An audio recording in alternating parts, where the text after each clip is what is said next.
Good morning to all.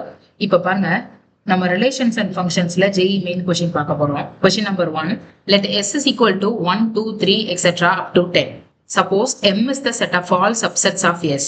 அப்ப then the relation r is equal to the ordered pair a comma b.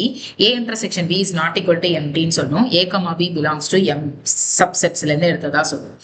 இப்போ s ல நான் எடுத்த element 1 2 3 to 10 வரைக்கும் எடுத்திருக்கேன். ரிலேஷன் ஆர்ல ரெண்டு சப்செட்டா ஆர்டர் பேரா எடுக்கணும். இப்போ ஃபார் ரிஃப்ளெக்ஸுக்கு நான் எப்படி ப்ரூவ் பண்ணுவேன்னா, ஒரு எம்டி செட் எடுத்துக்கிறேன். ஏன்னா empty set is set to be a subset of any set. So இப்போ எம்டி இன்டர்செக்ஷன் எம்டி அப்படின்னு எடுக்கும்போது நமக்கு ஆன்சர் எம்டின்னு வருது.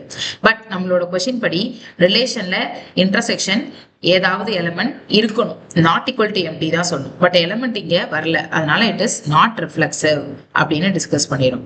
பட் சிமெட்ரிக்கு கண்டிஷன் என்னன்னா, ஏ ரிலேட்டட் டு பி அப்படின்னு எடுத்தோம்னா கண்டிப்பா A intersection B is not equal to empty. Definitely ஏதோ ஒரு எலிமெண்ட் எக்ஸிஸ்ட் ஆகும். அப்ப பி ரிலேட்டட் டு ஏன்னு எடுத்தோம்னாலும் B intersection A not equal to empty தான். ஸோ இப்போ இந்த பேரிங்கோட டெஃபினேஷன் படி இது சிமெட்ரிக் ஆயிருது. பட் டிரான்சிட்டிவ்க்கு நான் ஒரு எக்ஸாம்பிள் மூலமா நான் உங்களுக்கு ப்ரூவ் பண்றேன். Suppose if I am taking ஏ என்ற எலிமெண்ட்ல 1 2ன்னு 2 எலிமெண்ட்டும், பில 2 3 4ன்னு ஒரு 3 எலிமெண்ட்டும், சில ஒரு ஒன் ஆஃப் த சப்செட் 3 4 5ன்னு ஒரு எலிமெண்ட்டும் எடுத்துக்கிறேன். இப்போ காம்பினேஷன் படி ஏ இன்டர்செக்ஷன் பில ஒரே ஒரு எலிமெண்ட் காமனா இருக்கு, anyway not equal to empty. ஏவும் பியும் ரிலேட் ஆயிடுச்சு. பி இன்டர்செக்ஷன் சில ரெண்டு எலிமெண்ட் காமனா இருக்கு, so not equal to empty. பியும் சியும் ரிலேட் ஆயிடுச்சு. பட் ஏவும் சியும் ரிலேட் பண்ணும்போது எந்த எலிமெண்ட்டுமே காமனா இல்லை. அப்ப A intersection C equal to M வருது. So relate ஆகாதனால it is not transitive. Thank you.